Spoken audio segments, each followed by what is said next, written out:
Salut Ludovic, Salut Ophélie. tu vas bien? Écoute, je vais bien. Ce que j'aime bien faire dans ma boîte, parce que je suis entrepreneuse aussi.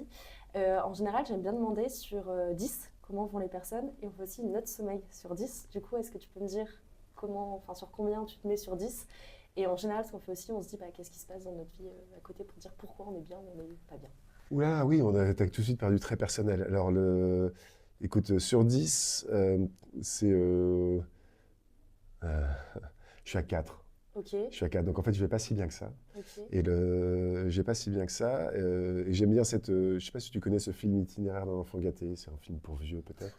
Mais dans ce film, il y a une réplique de Jean-Paul Belmondo quelqu'un lui demande comment ça va et il lui répond, vous savez, quand on demande comment ça va à quelqu'un, on prend de gros risques. Je pourrais vous répondre, en fait.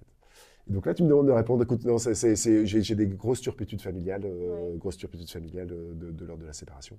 Ah, Et donc, du coup, c'est un peu compliqué. je suis désolée. Mais globalement, je pense que je vais bien en tant qu'être humain. Ouais. Et je traverse une période qui est difficile. C'est pour ça que je me mets 4. Et ça m'intéresse quand tu dis je vais bien en tant qu'être humain, qu'est-ce qui fait que tu vas bien Ça veut dire quoi aller bien en tant qu'être humain par rapport à aller bien tout court? Elle est bien tout court. Pour moi, c'est très temporalisé. C'est-à-dire que Ok. c'est aujourd'hui, est-ce que je vais. Tu vois, c'est-à-dire que demain, je peux être à 6, après ça, je peux être à 2, puis je pourrais être à 8.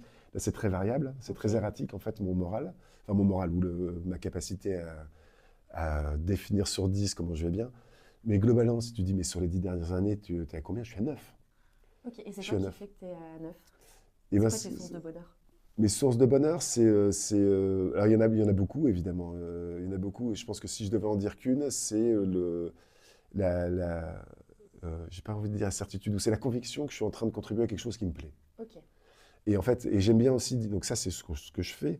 Et j'aime bien dire que le bonheur en tant que tel, c'est juste d'être vivant, en fait. Donc, quand je suis vivant, je me lève le matin, j'ai la chance de respirer, j'ai la chance de pouvoir faire plein de choses. Bien sûr, j'ai des emmerdes, ce qui fait que je suis à 4 aujourd'hui. Mais le fait même d'être vivant, j'ai envie de dire, je suis à 10 sur 10 parce que je suis là. Donc, ok. ce qui pour moi est juste fabuleux.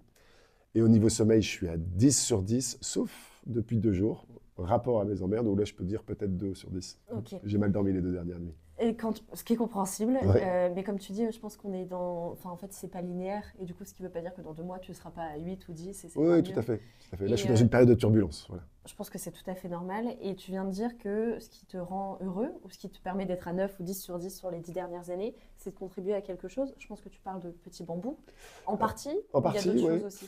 Tu sais, moi, je pense que alors, je vais tout de suite avoir des grandes phrases, hein. J'espère que ça te va pour ton Ouais, il n'y podcast. a pas Mais de souci. moi, je pense qu'on est sur Terre pour aimer. Oui. Tu sais, on est sur Terre pour aimer. Et donc, déjà, aimer être en vie, et aimer des gens, s'aimer soi-même, aimer la contribution qu'on apporte au monde. Donc, ça, il y a quand même pas mal de choses qui, dans ma vie, finalement, vont très, très bien. Je pense que j'ai contacté quelque chose qui est de l'ordre de mon intimité, qui me permet de dire que je suis en train de faire exactement ce que j'ai envie de faire pour l'instant. Ok. Et effectivement, j'ai dédié mon activité professionnelle à cette mission, cette mission, cette vision, cette envie de contribution. Et ça me réjouit énormément. C'est-à-dire que tous les matins, je sais pourquoi je vais dédier 8, 9, 10 heures de mon temps à faire ce que je fais. Et ça, pour moi, c'est extraordinaire, quoi. Je ne me pose pas la question de pourquoi je suis en train de faire ça. Enfin, si, je me pose toujours la question parce qu'en fait, il faut toujours revisiter. Mais je n'ai pas d'angoisse d'être au mauvais endroit, Ok, ça pour marche. moi. Parce que tu l'as eu précédemment? Tu t'es senti dans le passé parfois au mauvais endroit? Tout le temps, tout le temps. Tout le temps, pendant mes études, je me demandais ce que je faisais là. Après ça, je suis parti aux États-Unis, travailler un peu dans la Silicon Valley. J'ai adoré pour l'aventure, mais en même temps, j'avais l'impression de participer à un système que finalement ne me plaît pas beaucoup. Tout le temps, enfin, tout le temps dans ma vie, je me suis posé cette question de qu'est-ce que j'ai vraiment envie de faire? Qu'est-ce qui ferait que enfin, si c'était les derniers jours de ma vie, qu'est-ce que je ferais? Et je me suis tout le temps posé cette question sans jamais trouver, parce qu'en fait, il faut du temps pour aller Ouais. contacter cette espèce de petit ressort qui est de l'ordre de l'intimité. Dire en fait, non, j'ai vraiment envie de faire ça. Et puis accepter que ce petit ressort, en fait, il est temporaire. C'est-à-dire que ce que je fais aujourd'hui, peut-être que dans 10 ans, je ne voudrais plus du tout le faire, et donc je ferai autre chose. Donc dire je suis arrivé à ce que je veux apporter comme contribution au monde est faux. Je suis arrivé temporairement, là à l'instant où je vous parle, par rapport à qui je suis aujourd'hui, à quelque chose de l'ordre qui me donne la pleine satisfaction de ce que je veux apporter. Ok. Donc actuellement, tu es cofondateur de Petit Bambou, ça Oui. existe depuis 2014. C'est On ça. est à 11 millions d'utilisateurs C'est dans ça. 7 pays, où je me trompe. Non, plus que Ah non, ah oui, on est dans 7 ou 6 langues. Attends. Ah, si, oui, c'est en langue, c'est pas 6 en langues, pays. six Ok. six langues. 6 langues. Non, on a regardé un jour dans combien de pays on était présent et on a eu l'agréable surprise de voir 190. Ah, c'est fou. Je crois que sur les 192 qui sont. Je crois qu'on a personne en Corée du Nord et je ne sais plus quel est l'autre pays.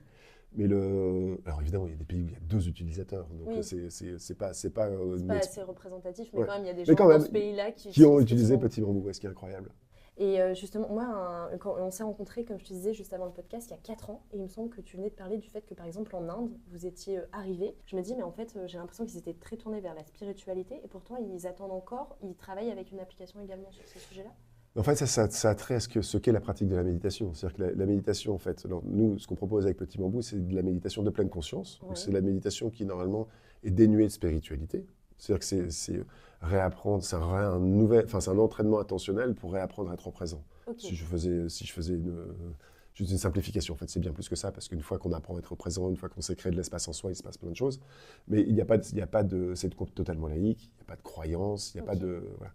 Et la pratique de la méditation, donc bouddhiste, telle que les faites dans les pays asiatiques notamment, et un peu partout aussi, Ouais. en fait, elle est plus spirituelle, donc c'est plus une quête intérieure qu'un entraînement intentionnel, mais elle a besoin aussi d'être soutenue.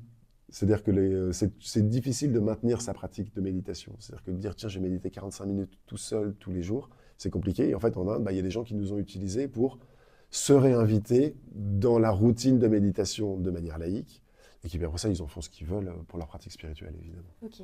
Avant de rentrer précisément sur ce que Petit Bambou est actuellement, j'ai une conviction, tu me diras si tu es d'accord Dis-moi. avec moi. J'ai l'impression que l'enfance, ça va aussi être un vrai lien avec qui on est maintenant. Il me semble que tu as fait l'école Montessori. Oui. Est-ce que tu peux nous en parler?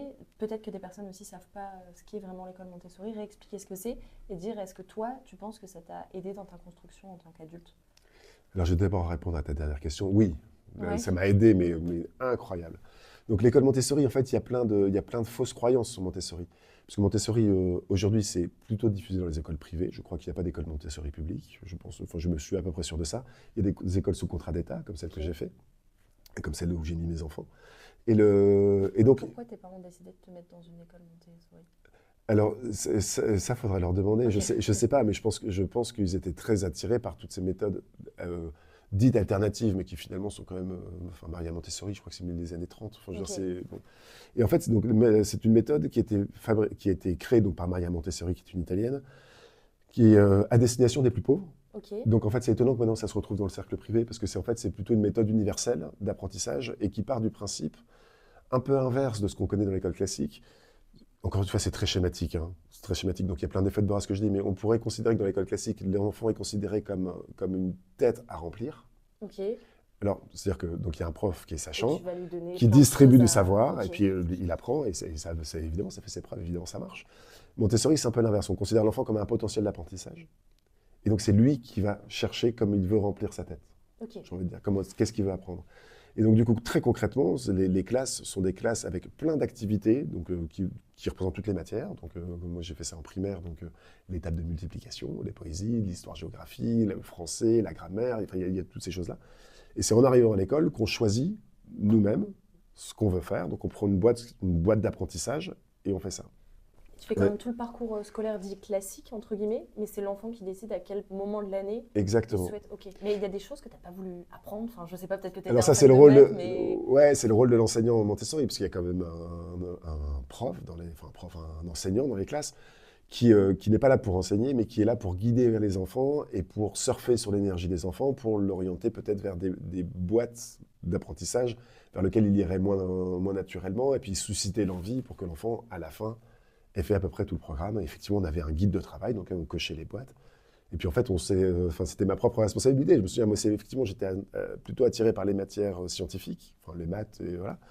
Et l'enseignant peut ouvrir mon cahier de travail, il dit, mais tu sais, tu n'as rien fait en histoire. Peut-être qu'il y a des choses qui vont t'intéresser et puis qui dit, tu devrais commencer par cette boîte-là, par exemple. Et puis peut-être que je ne le fais pas, parce que c'est quand même ma décision. Mais le lendemain, je me dis, oui, il faut que j'équilibre ce guide de travail, et donc je vais me lancer dans cet apprentissage-là, au moment où c'est juste pour moi. En fait, ce que je trouve trop cool, c'est que ça donne aussi une responsabilité à l'enfant, non, d'une Ah, carrément. certaine façon. Carrément. Carrément. Et en fait, alors il y a des croyances qui sont de l'ordre de oui, mais c'est donc du coup, dans la classe, c'est un foin pas possible parce que tous les enfants font des trucs différents. Pas du tout. Une classe Montessori, c'est ultra silencieux. Ok. Ultra silencieux. On ne doit pas déranger l'apprentissage du voisin. Donc, c'est incroyablement studieux, en fait, une classe Montessori. Et, et un truc qui est génial, moi, je trouve qui est super, c'est que ça respecte le rythme de l'enfant. Et ça, c'est fou. Parce qu'en fait, il y a des enfants, quand on donne le même enseignement à toute une classe dans le monde classique, il y a des enfants qui ont compris en 5 minutes et des enfants pour qui ils ont besoin de 2 heures. Et pour autant, donc ceux qui ont compris en 5 minutes, ils s'emmerdent pendant l'heure. Ceux qui ont besoin de 2 heures, en fait, ils sont angoissés parce qu'ils se disent, j'ai pas compris. Et puis, il y a une interro le lendemain. Et voilà. Alors que là, celui qui le fait en 5 minutes, le fait en 5 minutes. Celui qui le fait en 2 heures, le fait en 2 heures. Et on accepte que sur une autre matière, sur un autre apprentissage, peut-être que ce sera l'inverse. Parce qu'en fait, il aura plus d'appétence à apprendre ça. Donc en fait, on respecte complètement le rythme de l'enfant sur l'apprentissage. Tu n'avais pas d'évaluation? Tu n'avais pas de notes, de choses comme ça qui te... Alors c'est rigolo parce que j'ai plus de souvenirs. Donc a priori, j'en avais pas. Je me souviens qu'on était quand même... On avait des... Alors si, pardon. Pardon. Donc on n'a pas d'évaluation qui vient du professeur, mais on s'auto-évalue à chaque boîte. C'est-à-dire si je fais une boîte de maths qui m'apprend les multiplications, à la fin, il y a un test et c'est auto-évalué. Et si j'ai une mauvaise utilisation, je pense que c'était des gommettes sur notre feuille de route ou des choses comme ça, eh ben, je ne la valide pas dans mon carnet de route et je devrais la refaire. Et donc en fait, on est toujours auto-évalué et l'enseignant, enfin, alors ça dépend des matières, mais les souvenirs sont vieux, parce que j'étais petit. Hein. Peut-être que ça a changé maintenant, mais une fois qu'on avait terminé une boîte d'apprentissage, on allait montrer au professeur. Et c'est lui, alors soit il y avait de l'auto-évaluation, soit c'est le professeur qui dit tu n'as pas tout à fait compris, donc la gommette elle est rouge, vert, jaune, je ne sais pas. Mais c'est pas du tout des notes sur 20. Et donc on ne valide pas dans le cahier, il me semble que c'était ça. Mais moi j'avais une fierté, enfin j'ai adoré, j'ai dévoré Montessori comme c'est pas permis, j'y allais en courant, j'adorais ça. Et ma fierté c'est que sur ma feuille de route il y a plein de gommettes vertes avec plein d'apprentissages et j'ai dévoré ça. Et tu retrouves la même chose chez tes enfants maintenant? Alors mes enfants, ils ont adoré Montessori aussi, ils me remercient tous les jours. Maintenant ils sont grands, ils ont 18 et 15, enfin 17 et 15, mais 18 peut-être quand tu diffuseras, parce que bientôt 18. Et oui, ils ont un très très bon souvenir, un petit peu amputé par le Covid, parce qu'ils sont pas, il y a un petit, c'est tombé à ce moment-là aussi, mais ils ont adoré. Et en fait, a priori, ça convient presque à tous les enfants, en fait, cette méthode. C'est-à-dire que c'est pas parce qu'on est bien cortiqué ou parce que, encore une fois, Maria Montessori a fait toutes ces méthodes pour tous, en fait. Et tu peux y aller jusqu'à quel âge? Alors là, c'était que le primaire. Ok. Et je sais qu'il y a des projets d'école Montessori en collège. Ok, mais c'est pas encore le cas. Alors, c'est pas encore le cas, en tout cas, dans l'école que j'ai fréquentée, moi, elle est à Roubaix, ce qui n'est pas tout à fait la ville la plus privée de France en termes d'enseignement. C'est une école sous contrat d'État. Et en fait, ils vont de la maternelle qui est Montessori, le primaire Montessori, et il y a un collège qui n'est pas Montessori, mais ce qui est très bien pour la transition, parce que tous les enfants qui terminent le CM2 restent dans le même collège, et les enseignants sont habitués j'allais dire gérer, c'est pas vraiment gérer, mais sont habitués au comportement des... Voilà. Aux méthodes peut-être moins traditionnelles. Et justement, t'en retires quoi en tant qu'adulte de cette période? Le goût d'apprendre, j'ai envie de dire, le goût d'apprendre et surtout de ne pas avoir peur. Ok. C'est-à-dire qu'en fait, d'être acteur de ce qu'on fait et de ne pas avoir peur d'une sanction, de ne pas avoir peur de ça, juste d'être gourmand de beaucoup de choses. Ce qui est trop bien quand t'es entrepreneur finalement. Ça correspond très bien à l'entrepreneuriat. Enfin, je pense que ça développe des capacités ou ça développe des enfants ou dans un monde d'entrepreneuriat, normalement, ils ne sont pas paumés. Ouais. Ok. Et justement, quand on parle d'entrepreneuriat, tu as eu cette boîte, si je ne me trompe pas. Cette entreprise. Une fois, j'avais entendu que tu avais dit, si Petit Bambou a été la première, ça avait été une réussite, je me serais arrêtée là. Ouais. Dis-moi si je m'arrête. Tout à fait. Mais du coup, qu'est-ce qui a fait que les 6 autres n'ont pas fonctionné? Et qu'est-ce que tu en retires de ces échecs? Est-ce que tu as eu des moments des échecs ou des apprentissages? Tu as eu des choses vraiment difficiles et des leçons à en tirer? Alors moi, j'ai eu de la chance dans cette entreprise, c'est qu'il n'y en a qu'une qui a foiré. Donc il n'y en a qu'un qui a un réel échec. Et les autres ne m'ont... Tu as été endetté, des choses comme ça carrément? Non. J'ai arrêté, je fermais à temps. Je ne me suis jamais mis en risque financier. Ça ne s'est jamais passé parce que j'ai monté des entreprises sans trop de capital, en fait. Donc, il y en a quand même, pas celle que j'ai perdue. J'ai perdu un peu d'argent, mais bon, j'avais réussi celle d'avant, donc en fait, c'est bon. Ça allait. Ok. Et en fait, Pourquoi je les ai arrêtées, ces entreprises? Il y a plusieurs raisons. Ça tient un peu à ta première question aussi. C'est que je me sentais pas à ma place dans l'entreprise que j'avais créée. La- T'as la- créé quoi avant si c'est- alors, la toute première, elle m'amuse beaucoup parce que j'avais créé une entreprise de vente de meubles. Ok. Donc, j'avais 3 ou 4, bon, peu importe.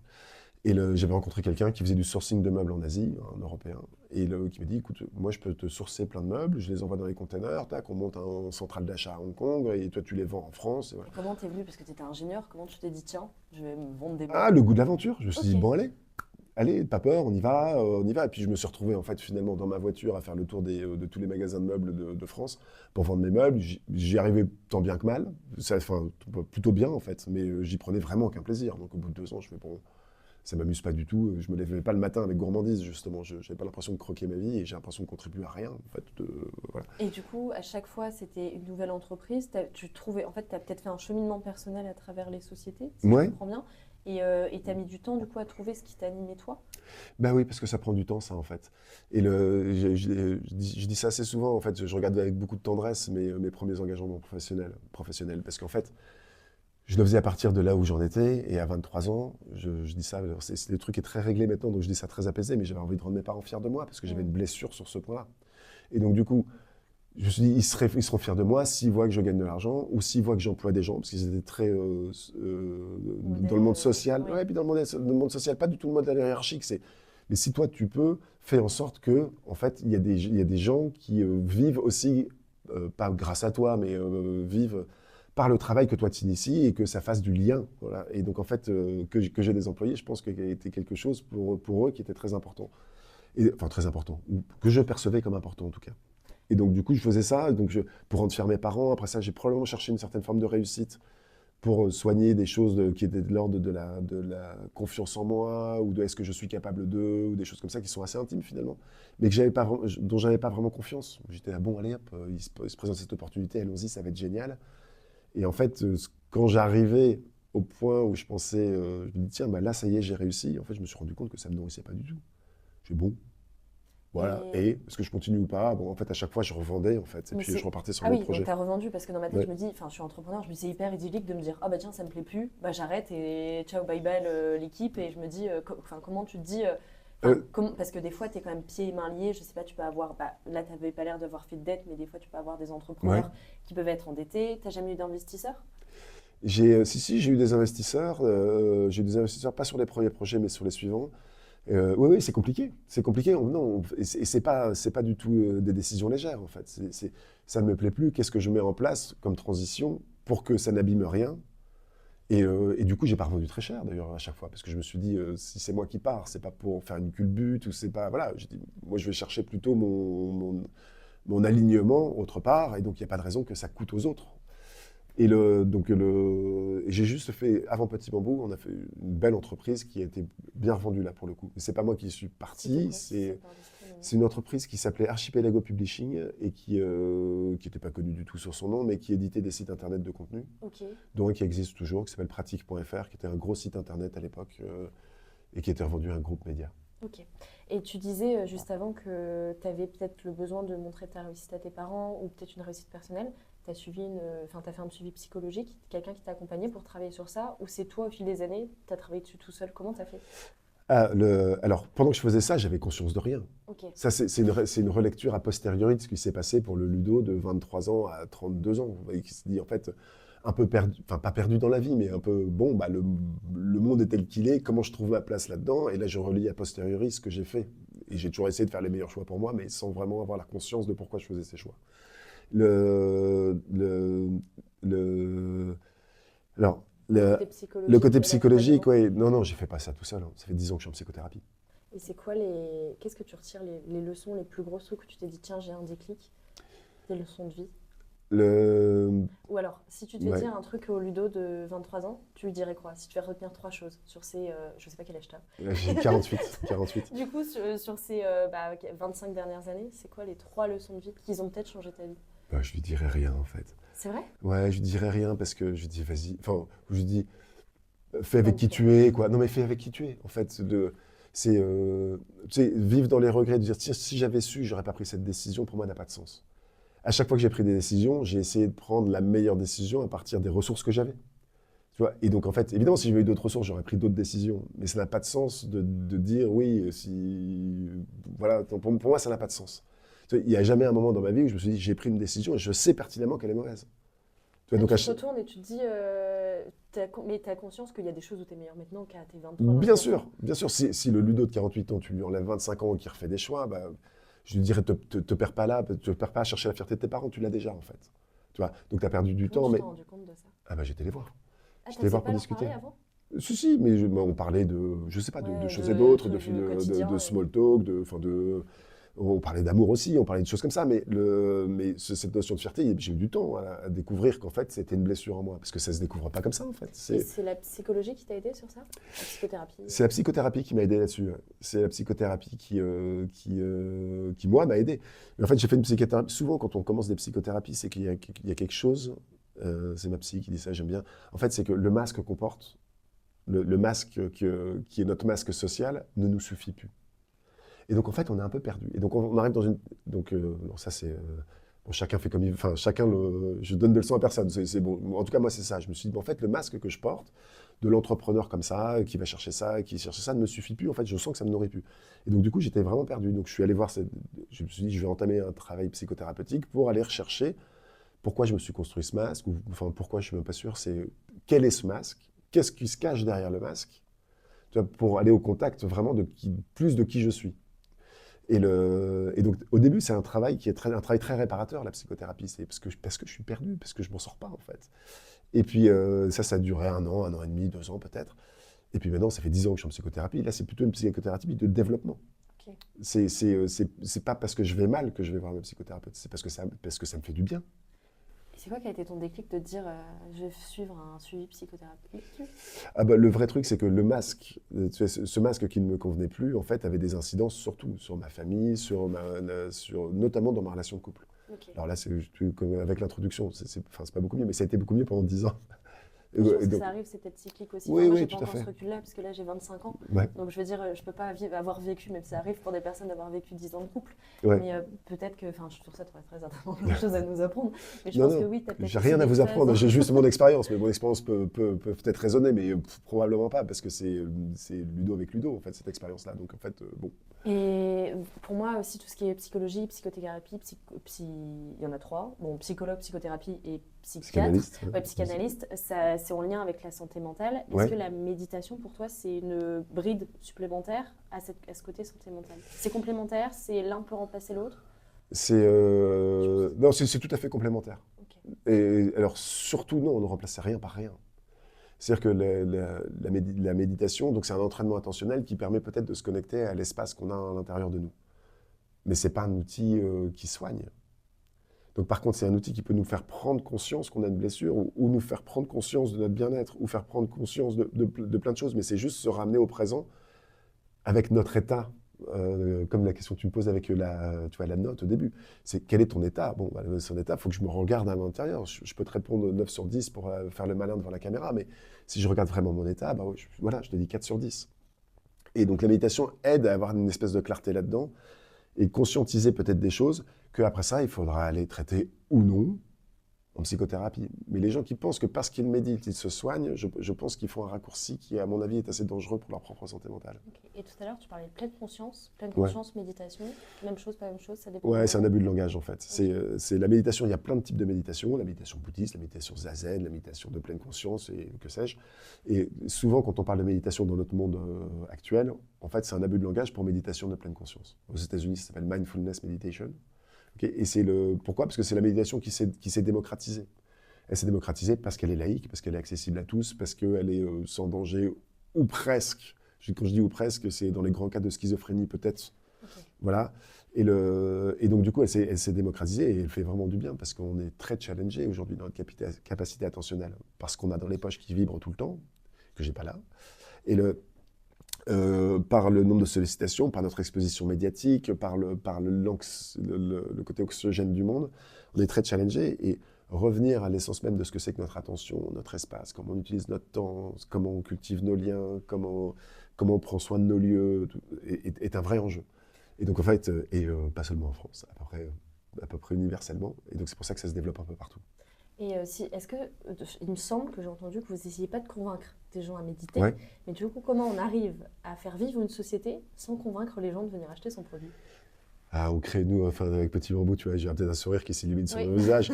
On crée une utopie, en fait. Enfin, on essaie de rendre réelle une utopie. C'est-à-dire que cette utopie, c'est je ne sais pas, je ne prends pas le pouvoir sur ce dont les gens ont besoin.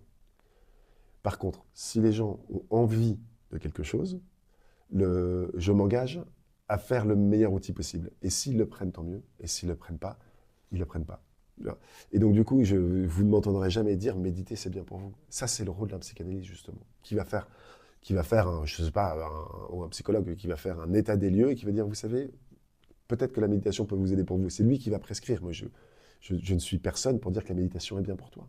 Tu vois. Par contre, ce que je dis, c'est que si un jour tu te sens appelé peut-être par quelque chose qui est de l'ordre du décalage entre ce que tu vis et ce que tu ressens, peut-être un débordement émotionnel, peut-être des choses comme ça, et que tu te dis, tiens, je cherche un outil. Moi, ce que je dis, c'est que la méditation de pleine conscience est un très bon outil. Et que je fabrique une application avec toute mon âme et toutes mes compétences et avec l'équipe, évidemment. Je ne suis pas tout seul dans cette histoire. Moi, aujourd'hui, on est 25. Ok. Mais Vous avez toujours été plus, moins, ça dépend? on a toujours monté, mais on monte tout doucement parce qu'en fait, dans cette utopie qu'on veut créer, en fait, je ne veux pas grossir trop vite. Parce que si tout d'un coup on devient une entreprise de 200 personnes, j'aurais du mal à faire vivre cette utopie. Et cette façon de penser, cette façon de respecter les choix des clients, mais qui peut passer par des trucs un peu étonnants. Hein. C'est-à-dire que, par exemple, il n'y a jamais de code de réduction chez Petit Bambou. Ça n'existe pas. Par contre, on n'a pas changé nos prix depuis 10 ans. Donc en fait, finalement, l'inflation, c'est comme si c'était 2 fois moins cher à peu près. Oui. Bon. Et pourquoi? C'est pas du tout parce que je veux gagner plus d'argent et vendre plus cher. C'est parce que je ne veux pas attirer à la méditation à Petit Bambou des gens par un artifice commercial. C'est pas possible pour moi. C'est pas possible de me dire, tiens, 50% de réduction, donc prends-le, c'est pas cher. Les gens vont s'abonner et puis en fait, ils vont pas l'utiliser, ils vont se rendre compte et ils vont se dire, finalement, ils m'ont bien arnaqué avec leur pub et leur promotion et je ne veux pas de ça. Genre, tu vois, et donc en fait, et si je suis 200, qu'il y a des départements marketing un peu partout et tout ça, évidemment, ça va déborder. Et moi, c'est mon plaisir, c'est de créer cette utopie. C'est ça mon bonheur au travail, en plus de la mission que je sers. Et donc, je veux protéger ça. Et tu arrives à faire une entreprise du coup qui a du sens, mais qui reste rentable pour autant? Ah oui, alors nous, on a une chance folle, c'est qu'en fait, enfin une chance folle, on a eu aussi, Tu considères que c'est de j'imagine. la chance? En fait, non, je ne considère pas que c'est la chance, mais c'est souvent ce que je mets en premier, parce qu'en fait, je trouve que les entrepreneurs qui ont réussi, ils oublient souvent de citer le facteur chance. Ok. Pour toi, il y en a toujours un de facteur chance? Bah oui, il y en a toujours un. Si au moment où j'avais créé Petit Bambou, un des mastodons américains de la méditation avait traduit en français avant, et ça je ne maîtrise pas, donc peut-être qu'on aurait eu plus de mal, ou peut-être pas, peut-être que ça aurait, enfin j'en sais rien, mais en tout cas il y a de la chance dans le, alors on peut dire de l'instinct, on peut dire du flair, on peut dire voilà, on peut dire plein de choses, mais moi je crois qu'il reste une partie de chance. Après ça, je crois aussi un peu à la théorie de l'attraction, c'est-à-dire que quand on vibre vraiment sur quelque chose, on attire des énergies autour de soi qui font que en fait, ça se passe bien. Moi, je peux dire que j'ai eu de la chance incroyable de m'entourer de compétences, enfin, de gens qui sont venus m'aider à servir cette mission. Pour moi, c'est de l'ordre de la chance. Alors, est-ce que c'est de l'attraction ou de la chance? Bon, je ne sais pas trop. Mais j'aime bien ne pas oublier ce facteur-là, ne pas dire, voilà, je suis tout puissant, j'ai tout fait parce que je suis très fort et je suis machin. Oui, on a bien exécuté. Oui, on a très bien fait. Oui, on a vu le marché peut-être avant les autres. Oui, tout ça, c'est vrai. Tout ça, c'est vrai. Mais il y a aussi de la chance. Et le facteur de réussite pour toi, les autres facteurs de réussite, du coup, ce serait quoi pour toi, selon toi? Pourquoi on a réussi? Mis à part la chance, parce que tu allais en citer d'autres avant de Ouais, partir sur la chance. bah, je pense, c'était un peu le constat que je faisais moi, là où j'en étais encore une fois, là j'avais 38 ans, du monde. J'en avais plus qu'assez de penser que si je me rasais avec un rasoir dont je ne tairais la marque, il y avait une super blonde qui allait m'embrasser. Et en fait, je me suis dit, c'est pas possible qu'on en soit encore là dans les pubs. C'est pas possible de penser que parce que je mets une crème sur mon visage, je ne cite pas de marque non plus, et que j'ai fait la fête la veille, je vais avoir un joli visage et que tout le monde va me trouver rayonnant. Donc j'en avais marre un peu du mensonge dans lequel on essayait d'attirer les gens pour leur vendre des produits, en fait. Et donc je voulais vraiment revenir à cette espèce d'intention profonde de servir. Et du coup, je pense que ça a été reçu par les utilisateurs de Petit Bambou qui l'ont ressenti et qui ne se sont pas sentis piégés. Pour se désabonner, on clique sur se désabonner. Au début, c'était une page Facebook, c'est ça? Alors ouais, tout au début. Alors ça, c'était avant que ça soit une entreprise. Ok. Ça, c'était un projet perso qui était un projet que je voulais altruiste, donc qui restait altruiste. J'ai jamais gagné d'argent avec ça. J'avais créé une page Facebook qui s'appelait Petit Bambou et qui avait pour vocation de partager des petites pensées qui réenchantent.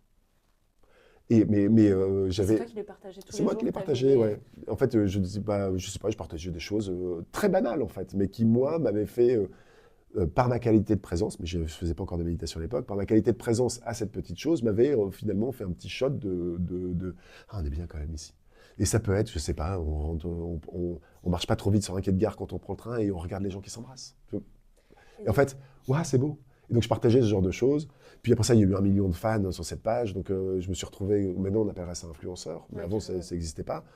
Et je me suis retrouvé à faire un peu de paraphilosophie. C'est-à-dire que je prenais des réflexions de philosophes qui allaient dans ce sens-là, et essayer d'expliquer ce que ça faisait pour moi. Mais je ne suis pas philosophe, hein, donc c'était un peu de la vulgarisation de concepts philosophiques vus par un humain. Donc en fait, ça avait ton constat perso où tu commençais à partager sur ces réseaux. À un Ouais. moment, tu en as eu marre. Du coup, tu t'es dit, je vais transformer ça en entreprise. Le cofondateur est venu... Non. Ouais, c'est mon cofondateur qui est venu me piquer mon projet altruiste. Ok. Mais avec la réussite que je connais maintenant et le bonheur que je t'ai exprimé tout à l'heure. Donc en fait, je ne le remercierai jamais assez. Il m'a dit, tout ce que tu essayes de faire sur le réenchantement par des petites choses, si, en fait, ça serait beaucoup plus, je ne sais pas si c'est efficace le terme, mais ça serait beaucoup plus puissant si en fait on apprenait aux gens à méditer. Parce que la méditation, c'est justement un entraînement au présent. Donc plutôt que de leur dire ce qui toi t'a fait plaisir, qui peut les inspirer, réapprends-leur, donne-leur les moyens d'apprendre par eux-mêmes à être connectés à être connectés au sourire de leur enfant, à être connectés à un moment agréable ici, à être connectés à ça plutôt qu'à penser, tu vois, aujourd'hui, là, je pourrais être en train de penser, mais est-ce que je dis des conneries, est-ce que je dis pas de conneries, est-ce que en fait ma valeur elle serait pas plus au boulot ou pas. Je pourrais penser à plein de 10 000 trucs auxquels je ne pense pas parce que je suis juste là avec toi et ça c'est cool parce que c'est ça qui fait le sel de la vie. Et la méditation est un très bon outil pour réapprendre cette qualité de présence. Et donc il est venu me voir tout ça, je lui ai dit quoi, la méditation? Et je ne connaissais pas. Et vous connaissiez déjà avec Benjamin? Ouais, on se connaissait, on était... en fait, il avait fait la même école d'ingénieur, enfin il a fait 2 écoles d'ingénieur lui, mais il a fait la deuxième était la même que celle de la femme que j'ai épousée. Et donc on se connaît depuis qu'on a 22 ou 3 ans. Et on a créé cette entreprise, on est tous les deux 38, donc on se connaissait depuis 17 ans. Et lui, il était entrepreneur aussi avant ou pas? Pas du tout, pas du tout. Lui, il a eu... Non, j'ai pas cité parce qu'il y a un peu de pudeur quand même, Benjamin, bon, il y a un peu de pudeur, il a fait Polytechnique et Télécom Paris. Et il a eu une carrière dans ce qu'on peut appeler le monde du salariat, mais une carrière avec ce background-là et son intelligence et tout ça. Et donc, il a amené à des postes à très haute responsabilité. Et puis, à un moment, il a eu envie de l'aventure. Et du coup, vous étiez complémentaires finalement? Ah ben, c'est lui qui, en fait, on a toujours resté copains. Il adorait ce que je faisais. Il suivait toutes mes aventures entrepreneuriales, probablement avec une certaine pointe d'envie. Comme moi, je regardais probablement son parcours avec une pointe d'envie en disant, ouais, quand même, balèze. Il pèse. Ouais, il pèse dans le game, comme on dit. Il pèse où... Et puis finalement, à un moment, nos chemins se sont rencontrés sur cette envie commune, qui est probablement portée par l'énergie de la page Facebook que je faisais, et sa découverte, lui, de la méditation. Il s'est dit, bah attends, j'ai trop envie de faire un truc avec Ludo depuis longtemps, très envie de devenir entrepreneur. Il y a cette page Facebook, il y a cette envie de faire de la méditation. En plus, lui a vu le marché qui se développait aux États-Unis. Il y avait une espèce de puzzle qui s'emboîtait parfaitement. Et c'est comme ça qu'on a commencé. Tu crois au destin? J'ai pas de réponse à ça. Je sais pas. Je sais pas je sais pas si ça m'arrange d'y croire ou pas. J'ai envie de dire ce qui arrive, mais ce qui arrive, je crois pas que ce qui arrive nous est prédestiné. Je pense qu'on a beaucoup de liberté. Voilà. Tu te retournes pas en te disant, ah bah tiens, ça c'est arrivé, il y a ça il y a 5 ans. Et en fait, si c'est arrivé il y a 5 ans, c'est parce que, enfin en fait, c'est ce qui se passe maintenant, c'est grâce à ce qui s'est passé il y a 5 ans. Ouais, mais ça pour moi, c'est un processus intellectuel de réécriture a posteriori.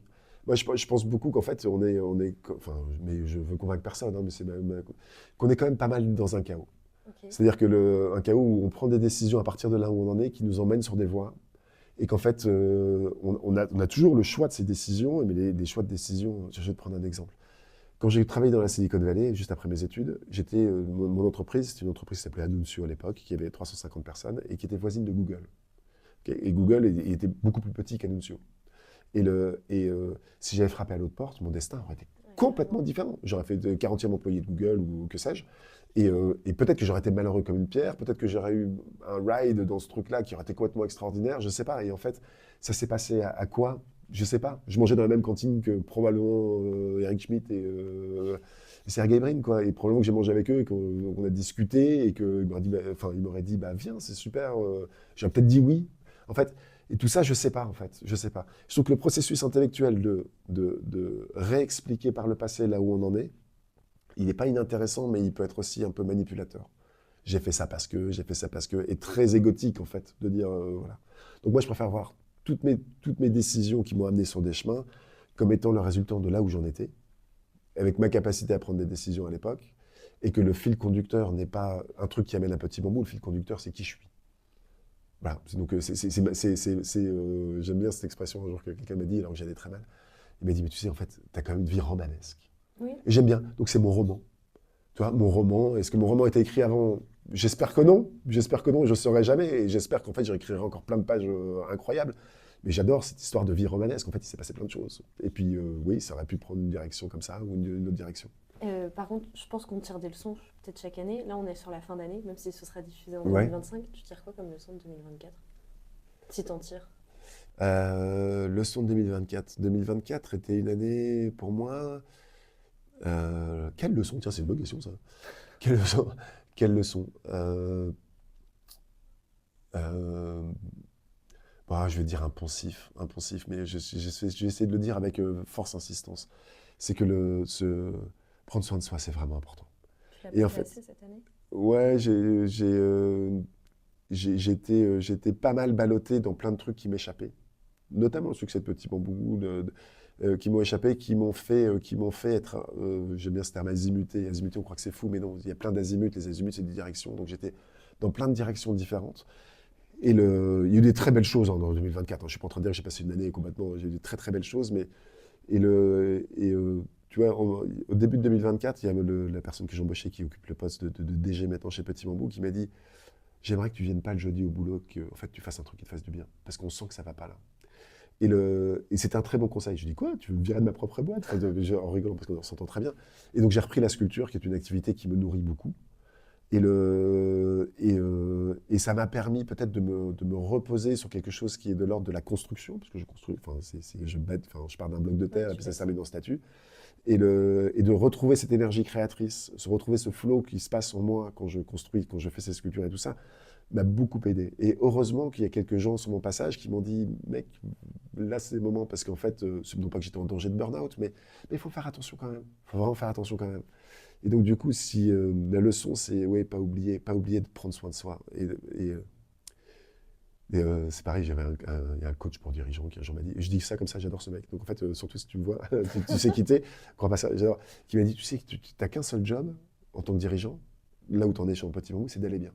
Je dis: ah, génial, trop bien. Je suis parti un peu tout léger en disant: super, je vais bien. Puis je suis rentré chez moi, je fais: oula, le chantier ici. Aller bien, mais comment on fait pour aller bien? Comment on fait? Tu vois, et donc du coup, bref, donc il faut du temps, il faut respirer, il faut retrouver des activités des activités ou des choses pour moi qui sont nourrissantes et qui sont plus dans le. En fait, moi, je pense que je suis quelqu'un qu'on peut dire assez généreux, c'est-à-dire que je donne beaucoup, tu vois, dans mon boulot, dans mon énergie et tout ça. Puis à un moment, je me suis retrouvé un peu vide. Donc il a fallu trouver des trucs qui me remplissent mon réservoir d'énergie, en fait. Donc c'est ça la leçon de 2024 pour moi.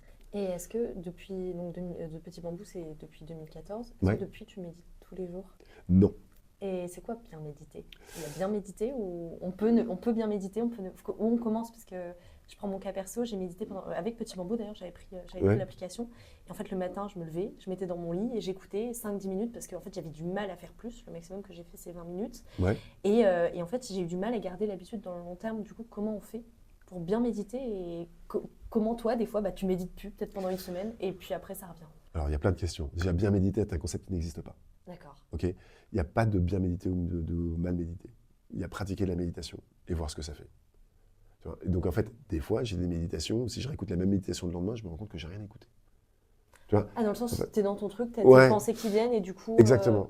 Exactement. Bon, il y a toujours des éclairs de présence, parce que c'est de la méditation de pleine conscience, donc de pleine présence. Des fois, il y a des gens qui disent des éclairs de présence, ils disent: oula, là, je suis pas en train de. Enfin, et c'est ça la méditation. C'est se rendre compte que. Tu vois, Donc, t'as pas forcément besoin d'une appli, en fait. Ah non, t'as pas besoin d'une appli. Tu peux absolument méditer, tu te mets en silence et tu observes ce qui est là. Ça va très bien.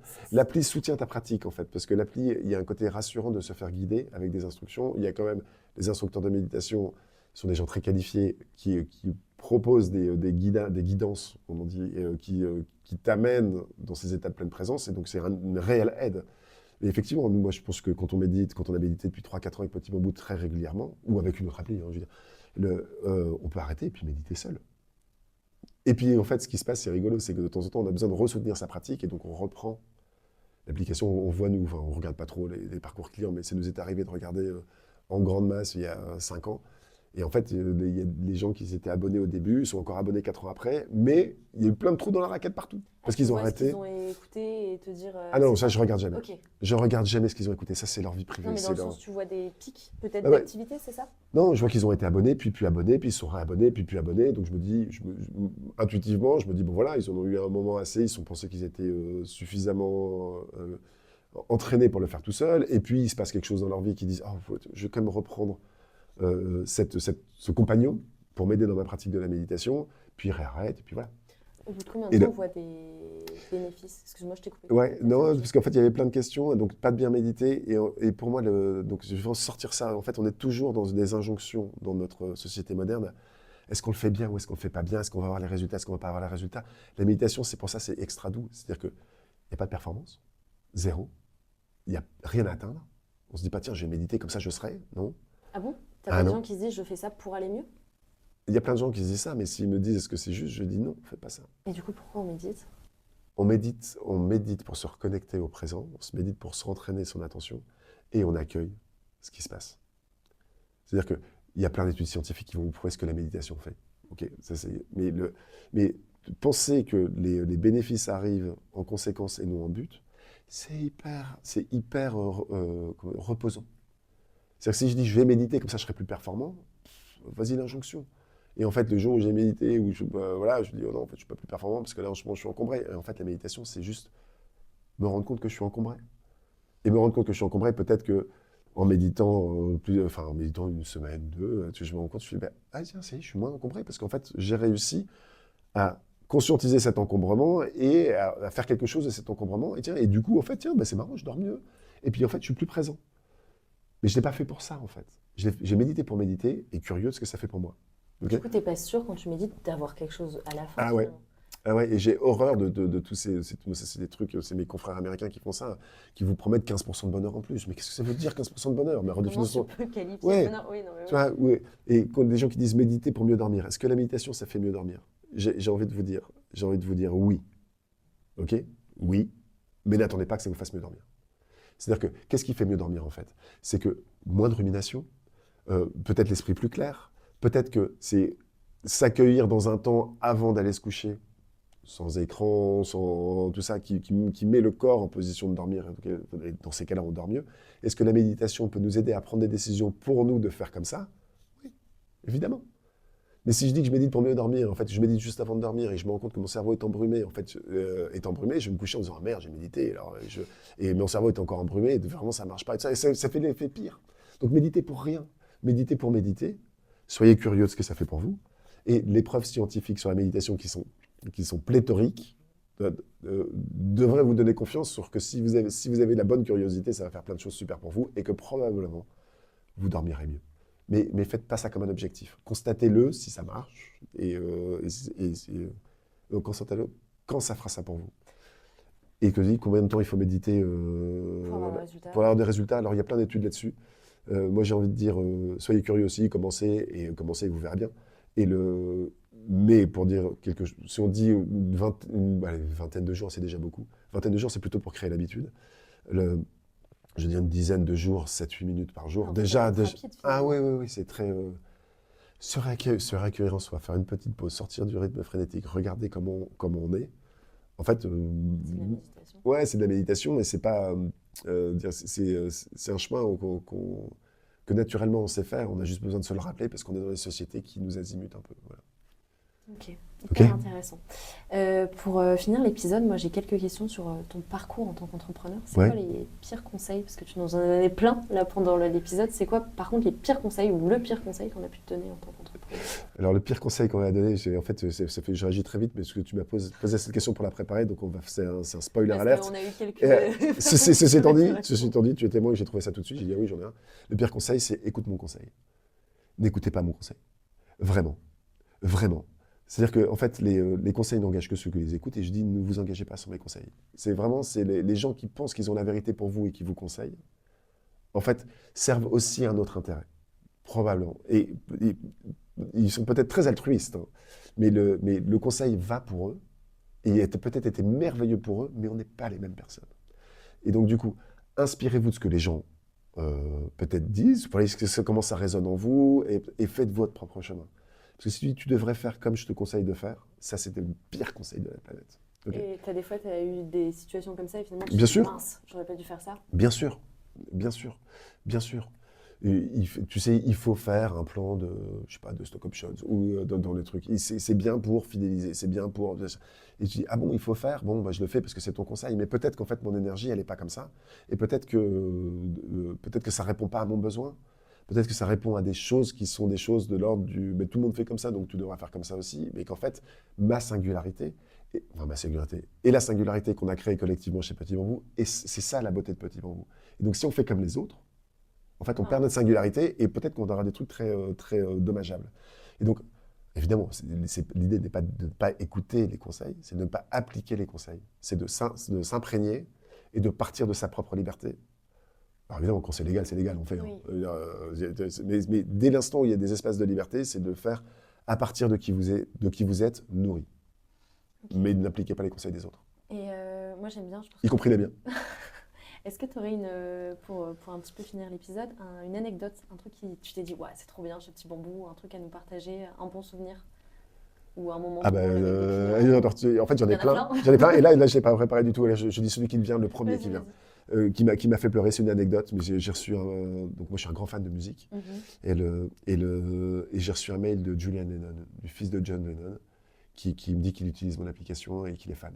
Et je crois que je suis resté abasourdi, le fils de John Lennon, quoi. Bien sûr que j'ai répondu, bien sûr que j'ai répondu. Et mais je crois que j'ai pleuré d'émotion une heure, et je me suis laissé pleurer d'émotion tellement pour moi c'était incroyable. Le fils de John Lennon utilise le projet que j'ai créé avec mon... Ah ouais, c'est fou. Ah ouais, c'est complètement fou. C'est complètement fou. Pour moi, c'est complètement fou. Donc j'ai des anecdotes et en fait, j'en ai... Bah, ouais, un peu. Et puis en fait, j'aime bien aussi ne pas... Parce qu'il doit en avoir marre d'être le fils de John Lennon, en fait.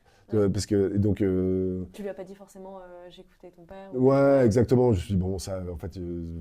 donc je l'ai probablement parlé de mes émotions. Je pourrais relire le mail, je ne l'ai plus en tête. Mais, et en fait, j'en ai quelques-unes, des anecdotes comme ça. Pour finir ou...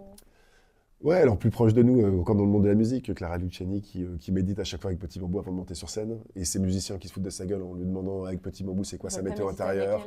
Ouais, c'est quoi ta météo intérieure, et puis il dit moi je m'en fous, en fait j'ai ça et le tricot il me semble, et qui me dit ça à la télé, alors que moi je suis pas... Alors ça fait exploser nos serveurs du coup, parce que tout le monde a son... Mais bon, donc ça m'arrange pas des fois, mais...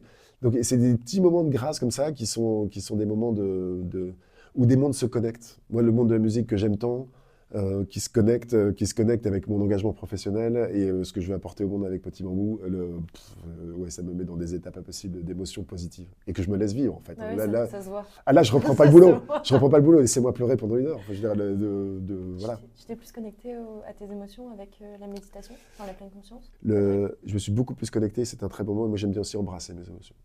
J'ai embrassé mes émotions. J'aurais fait des câlins. Ma tristesse, ma douleur, ma colère, ma joie, mais j'aurais fait des câlins. Tu as eu des moments où tu as eu vraiment du mal à sortir d'une période?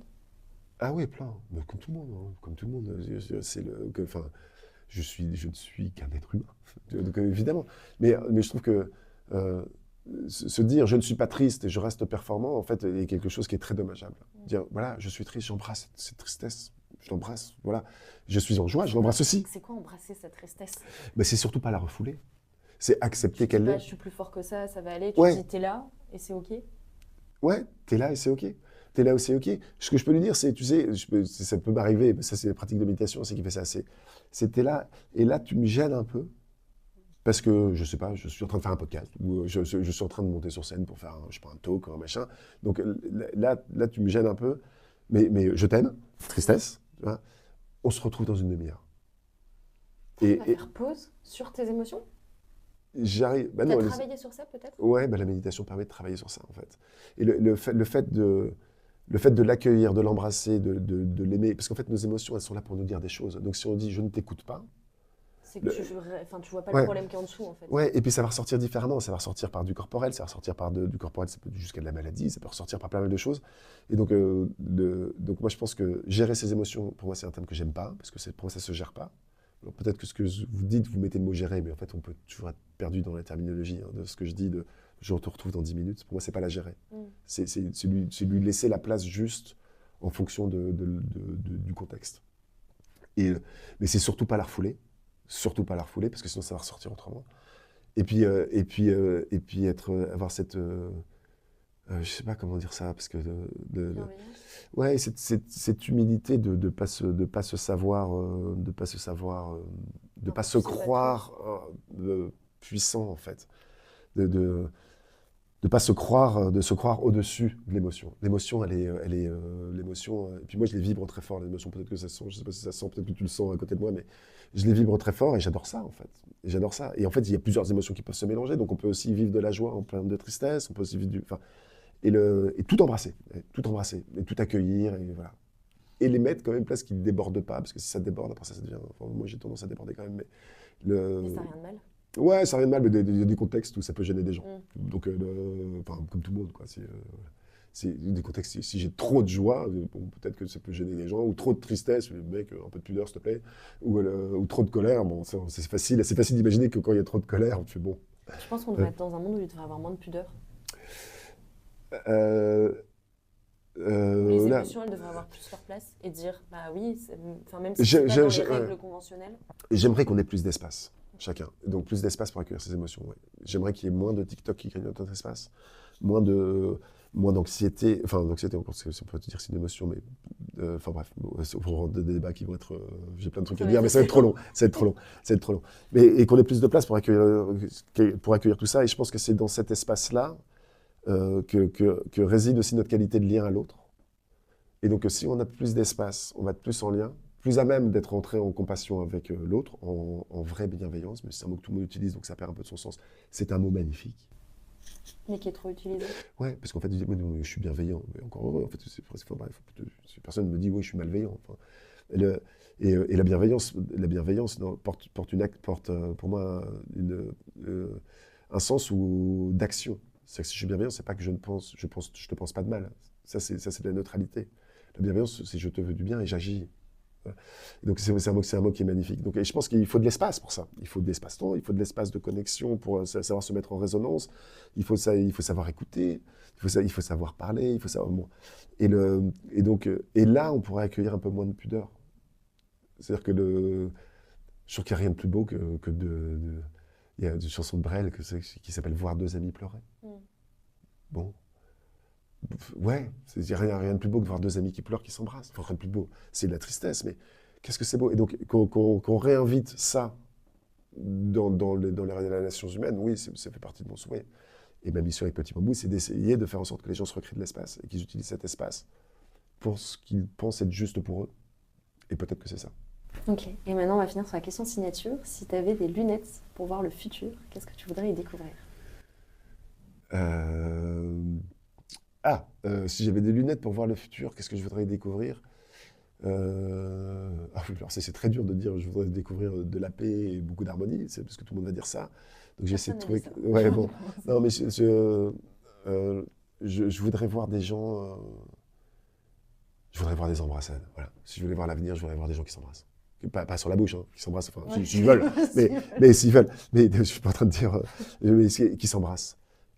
Et qui sont contents de partager cette planète Terre qui est quand même le seul endroit où on habite et qui est merveilleuse et qui est magnifique et qui s'embrassent et qui prennent soin, voilà, qui prennent soin d'eux-mêmes, de leur entourage, de là où ils vivent. Voilà, c'est ça que je voudrais voir. Bah, super. Bah, merci beaucoup. Tu m'as mis dans une bulle pendant, je pense, peut-être 1 heure. Donc, merci pour ce moment. Et puis, j'espère que tu as passé un bon moment. Ouais, merci aussi pour la bulle que tu crées, toi. Bah, c'est gentil. Et je te souhaite tout le meilleur pour le futur et que tu seras à 10 dans les prochains jours. Ouais. Merci, Ludovic. Merci. C'est un truc, tu sais, quand tu racontes des histoires aux enfants, il y a des loups. Le chef de M. Séguin, puis le loup, machin, et le loup symbolise le danger, et c'est même étonnant, parce qu'en fait, quand le... Ouais, exactement. Et même quand les filles rencontrent un garçon et les premières relations sexuelles, elles ont vu le loup. Enfin, tu vois, donc, tu as cette figure un peu de flip, qui est le loup, et le loup, il est là où tu connais pas. C'est vrai. Tu vois. Et donc ça te crée de l'angoisse, il y a de l'angoisse d'un loup, tu peux dire ça. Et moi je suis beaucoup de randonnée en montagne, un jour il dit, j'ai croisé un loup et tout ça, on était avec un guide de moyenne montagne, je dis mais qu'est-ce qu'on fait si on fait un loup? On fait bon, on arrête et on regarde et c'est trop bien. Je dis mais c'est pas dangereux, la dernière attaque d'un loup sur un homme c'était en 1630 quoi. 1630 et encore le mec était bourré. C'est pareil pour les requins et tout en fait. Ouais, ça n'existe pas. Et donc en fait, mais on a symbolisé le danger à l'extérieur, donc si tu pars à l'aventure c'est dangereux. Alors que les ricains, pour autant, de la culture ricaine, je la conteste sur beaucoup d'aspects, évidemment, mais ils ont ça, c'est que le danger, c'est les monstres. Et les monstres, ils sont dans ta chambre, dans ton placard, sous ton lit. Tu vois, le monstre et compagnie, vous avez tous vu ça, tu vois. Ouais. Tu vois. Et donc, en fait, symboliquement, c'est le danger, il est, si tu restes là, c'est dangereux, mec. Va. Ailleurs, c'est safe. Dehors, c'est safe. Tu vois, et nous, on est vraiment l'inverse. Tu vois. Et donc, en fait, je pense qu'on peut rester cloîtré chez nous en disant là, on est safe et dehors, c'est hyper dangereux, avec l'angoisse que ce soit de l'anxiété, que ce soit dangereux, alors qu'en fait, c'est pas dangereux. Il suffit d'y aller, tu fais. Ah bah non, en fait. C'est très entrepreneurial ce que tu décris. Ben tout le monde n'est pas comme ça. Hein. Ah bah non. Ouais. Non, et je dis pas que c'est bien ou mal, hein, tu vois, parce qu'en fait, il y a aussi des gens qui disent ah, c'est hyper safe dehors, ouais. Aussi, tu vois. Donc, je dis pas qu'il y a une qui est bien ou qui est mal, mais savoir dans quel monde on baigne culturellement, et peut-être. Ça permet, quand tu choisis ta réalité, de prendre du recul. Exactement. Tu vois. Et le pire conte, je sais pas si vos parents vous ont raconté ça, la chef de Monsieur Seguin, vous l'avez? C'est la chef de Monsieur Seguin, elle est dans un pré, elle dit ouais, j'aimerais bien aller à l'extérieur, s'il te plaît, Monsieur Seguin, machin, tac. Mais non, elle y va, et le mec la rattrape, il l'attache, elle finit par ronger son lien parce qu'elle a un besoin de liberté pas possible. Elle a vraiment besoin de liberté, hop, elle y va, elle se fait bouffer. Reste à la maison, mon grand. Tu vois, très français, ouais, très français. Bref. Bon, bah, merci beaucoup. Et donc, ouais, le monde sommeil par manque d'imprudence. Soyez, enfin, tu vois, encore une fois, n'écoutez pas les conseils.